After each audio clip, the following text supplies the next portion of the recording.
He called me obese. Right in the middle of his best friend's birthday party. The word cut through the music and lights, through the laughter at the next table and the glass I had just picked up but hadn't even sipped from. I don't remember how I put the glass down. I just remember a few heads turning, some with awkward sympathy, others forcing a polite smile. Alec didn't even look at me. 30 weeks earlier, I met Alec during an outdoor group workout at the park near my place. The sun hadn't fully risen, and mist still clung to the hair of people warming up. I went along with my roommate, also my coworker, only because she begged me to. The first time I saw Alec, he was helping an older woman adjust her plank position. His voice was deep, steady, like someone who knew exactly how every word he said would land. When he turned to me, Alec's eyes seemed to look right through the oversized hoodie I had deliberately worn to stay invisible. "Your stance is a bit hunched. Do you get back pain often?" I froze, then nodded, and he smiled. The kind of smile someone gives when they've guessed something you never wanted anyone to know. Alec had that look, like someone who didn't have to try to stand out. Fit build, broad shoulders, a sculpted face. But what made people trust him was the way he talked.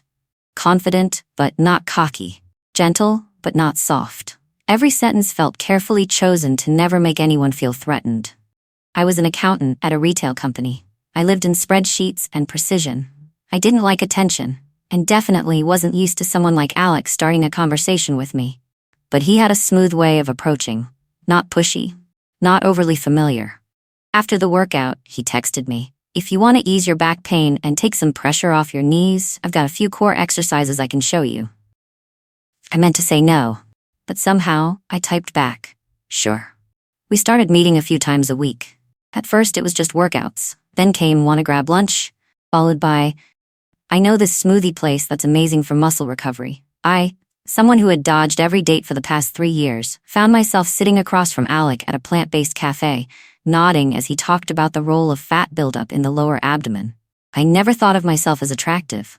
Average height, a bit chubby, forgettable face. But Alec said, "Your body has good structure. It just needs a little rearranging."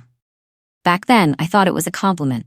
Over time, Alec started commenting on how I dressed. "Stop wearing oversized shirts, they make you look lazy." When I brought an egg sandwich to a workout, he raised an eyebrow. "Carbs and cholesterol? Bold move." I laughed. The kind of laugh you give when you think someone actually cares. One day, when I told Alec I'd have to skip our workout because of an end-of-quarter report, he went quiet. Then he just said, "People with low commitment usually fail early." So I didn't skip. I stayed up late finishing the report just so I could still show up in the morning, all because I didn't want to be a failure in his eyes. Getting Alec's attention felt like someone turning on a light in a room you've been sitting in the dark for too long. But what I didn't know was, that light wasn't there to help you see. It was there to expose your flaws. I didn't realize his suggestions were actually manipulation. Didn't see that every time Alec said, "You shouldn't eat that. You shouldn't wear that. You should cut ties with people who don't add value." It wasn't care. It was control. He was reshaping me into a version he could manage more easily, like a personal project, a number to optimize, a body to redefine. And I, the one who loved order and hated chaos, mistook a training plan for love. 4 months after Alec officially became my boyfriend, not just the trainer I met by chance, everything looked perfect on the outside. But I didn't recognize myself anymore. I started shrinking, not in the good way. Not leaner, lighter, or better, like Alec always said. Just smaller. Quieter, meeker, bit by bit. My friends noticed. They asked why I barely showed up anymore, why I didn't reply to group chats, why I kept bailing on weekend hangouts. I didn't know what to say, because the truth was, Alec didn't want me spending time with them. "That group doesn't contribute to your evolution," he said, flat tone, like he was reading off a textbook note. I used to laugh out loud at the dumb stories my college friends told, but then I started feeling embarrassed by my own laugh. Too loud, too rough. Too unfeminine. Alec once said, "Elegant women smile with their eyes." I started checking my face every time I laughed, wondering if my eyes looked elegant enough. After that, whenever I suggested a more flexible meal, something different, Alec would go quiet. Say nothing. But sometimes, silence hits harder than any insult. One time, I said I missed the smell of grilled meat from the Mexican market down the street. Alec glanced at his watch, slid his phone into his pocket, and said, "I need to step out for a bit." He disappeared for 4 hours, No text, no call. I sat in my room, staring at a cold salad, blaming myself for whatever I'd done wrong. On the outside, though, we looked perfect. Morning workout stories, smiling photos, a caption that said, "We grow together." People commented saying how inspiring we were, how they wished they had a healthy love like ours. I even liked the post myself, but the truth was, I was exhausted, cold, suffocating. I started fearing mirrors. Every morning while brushing my teeth, I avoided my own eyes, like I was looking at a failed version of myself, someone not worthy of being fully loved. I cut my portions, then my words. Around Alec, I spoke less, afraid of stepping into some invisible boundary I didn't know was there. There were no natural conversations anymore. Only advice, only direction, only quiz-like questions that made me feel like I'd always picked the wrong answer. One Tuesday afternoon, I was 10 minutes late to a workout because of traffic. I texted ahead, no reply. By the time I arrived, the group had already started warming up. Alec didn't look at me. He turned his back and said loudly, "Undisciplined people will carry fat with them for life." Everyone laughed. I laughed too, a crooked, empty laugh. After the workout, I went home, skipped dinner, then went back to the kitchen and grabbed half a banana. 2 bites in, I felt sick. Ran to the bathroom and threw up. Not because of the banana, because of the shame. I sat by the toilet for nearly 20 minutes, listening to the bathroom fan hum slowly, feeling like a misplaced object in my own apartment. That night, Alec called. His voice was softer. "I'm sorry if I came off a little harsh. I just don't want you to miss your chance to change." He said it in that voice I once believed was the most sincere sound in the world. Then he came over, brought a bottle of protein smoothie, and kissed me on the forehead. "I care about you. I just don't want to see you give up. You've got potential. Don't let a few minutes late ruin a whole month of progress." I nodded. I always nodded. I forgave him. Not because I was noble, but because I was too tired to argue, and because I hated myself. Hated the feeling of being weak, reacting, then apologizing like a stubborn kid getting scolded by an adult. I started asking myself, is love supposed to feel like constant improvement? Or had I just agreed to become a project in someone else's self-development plan? I didn't know. All I knew was, with every passing day, I felt less like myself, and more like the version Alec wanted. And not once, did he ever ask me what I wanted. I don't know how many nods it took to stay in a relationship where my voice had no place, but when Alex sent me an invite to his best friend's birthday, a fancy rooftop party downtown, I nodded again, out of habit. I spent 3 nights just picking a dress. The navy blue one, modest, lightly fitted at the waist, the one Alec gave me for my birthday last month. Back then, he said it made me look structured. I held on to that dress like it was a rare acknowledgement that I was enough to be complimented.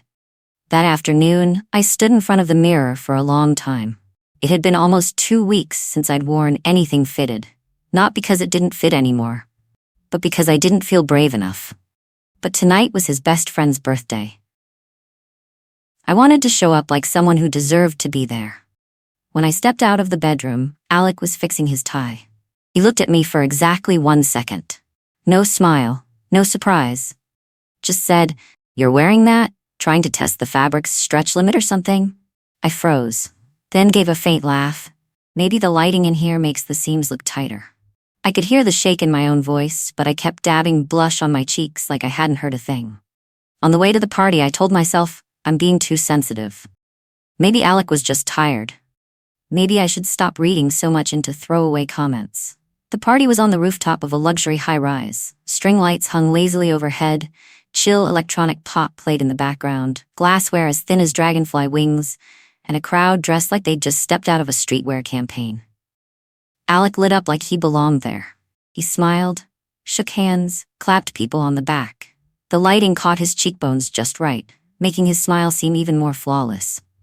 With every step he took, I followed, literally and figuratively. People greeted him first. I was the add-on, the and guest on the invite. At one point, Alec pulled me over to the finger food table, then turned to his group of friends and said, "This is my girlfriend, currently in her adjustment phase." The group burst out laughing. A curly-haired girl chimed in.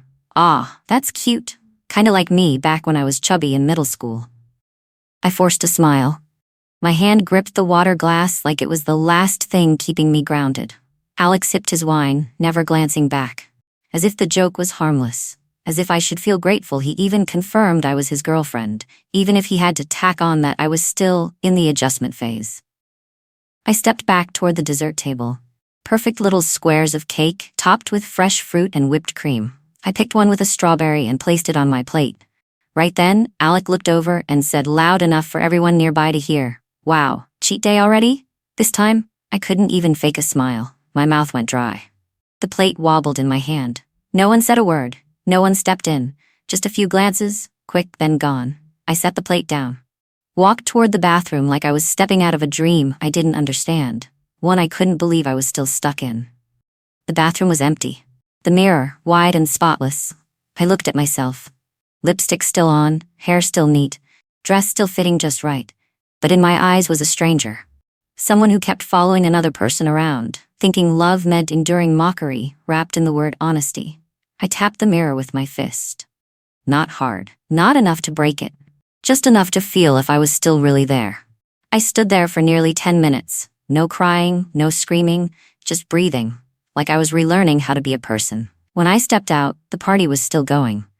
The music had picked up tempo, maybe to get someone dancing. I scanned the crowd for Alec. And there he was, standing with two women. One in a red jumpsuit, the other with platinum blonde hair. They were laughing. His hand rested lightly on one of their backs like it was second nature. I was close enough to hear. One of them squinted slightly and asked, "Why are you with someone like that? Doesn't really seem like your type." Alec laughed, so relaxed, so sure of himself. Less noise, less drama, and she listens. I don't remember how I turned away, don't remember which direction I walked, but I remember every word. Clear. Unmistakable. And for the first time in months, I didn't think I was being sensitive. I knew I had been humiliated, blatantly, publicly, and there was no doubt left. I left the party just as the music switched to a louder remix, just as Alec's hand was still on someone else's back, and his smile hadn't even faded yet.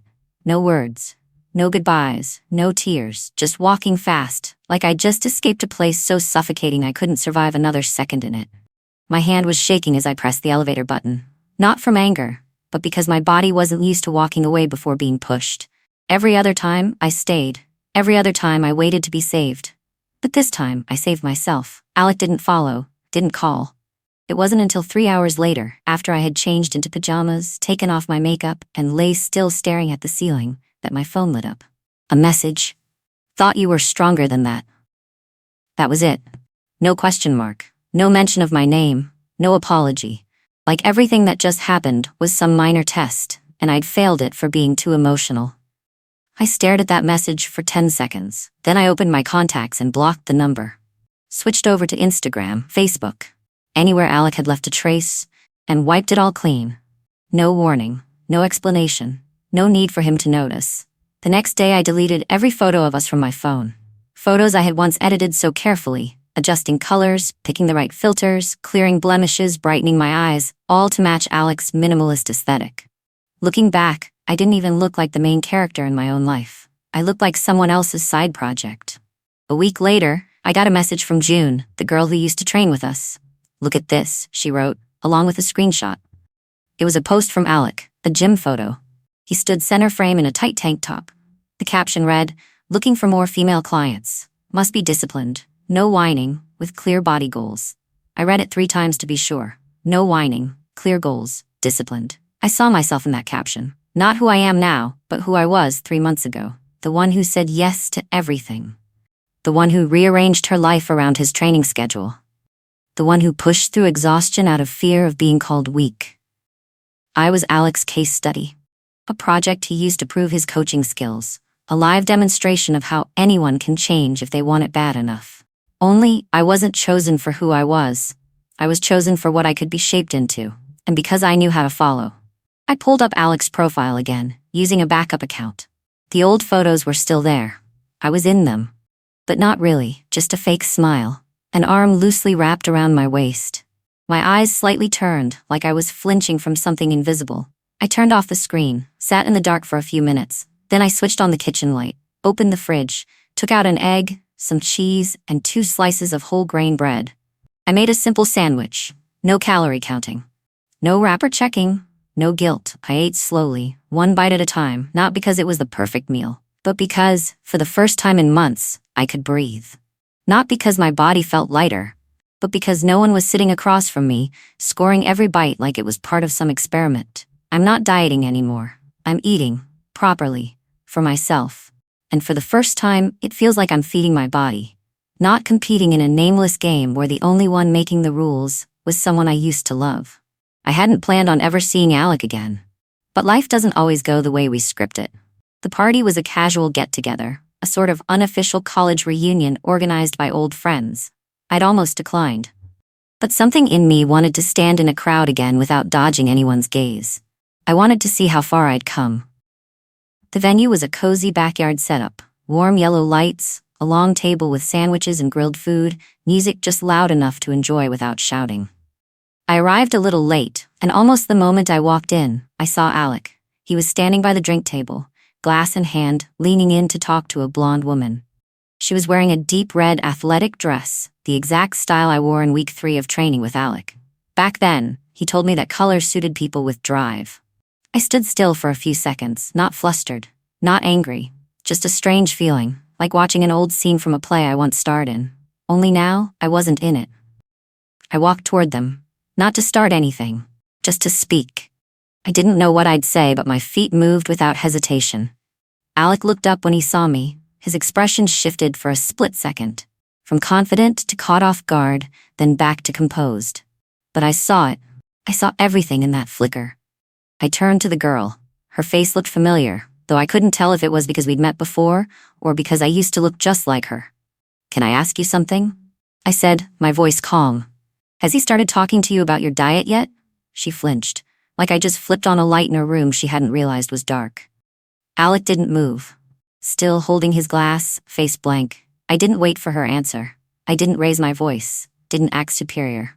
I just told 3 stories. 1, about the rooftop party. 2, the comment about fabric elasticity. 3, the night I threw up my dinner after being publicly shamed at the gym.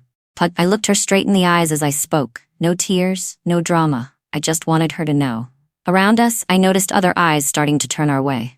No one stepped in, no one said a word. But I knew they were listening. Alec reached out, hand brushing my arm, trying to pull me aside. I brushed it off, gently. Not with force, just finality. "Not everyone is your training ground for control," I said. That wasn't for him. It was for her.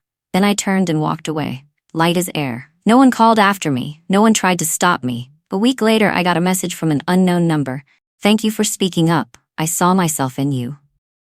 And I think I just got out of something worse than I realized. I sat still for a while after reading it. Didn't reply right away. Didn't need to say much. I'm no longer the victim in that story. I'm the one who made it out. The one who stepped out from behind a mask I once mistook for love. And this time, I'm not looking back. Some relationships don't begin with love. They begin with the thrill of being noticed. And some people don't truly love you. They love the feeling of controlling you. I used to think I had to change to be worthy of love. But in the end, it was when I stopped trying to become someone else that I finally found my way back to myself. Sometimes the line between a partner and a controller is paper thin. And the scariest part is when we start believing that pain is just a normal part of love. What about you? Have you ever been in a relationship where you had to shrink yourself, bit by bit, just to fit someone else's mold? Share your story in the comments below, because everyone deserves to be heard and to be loved the right way.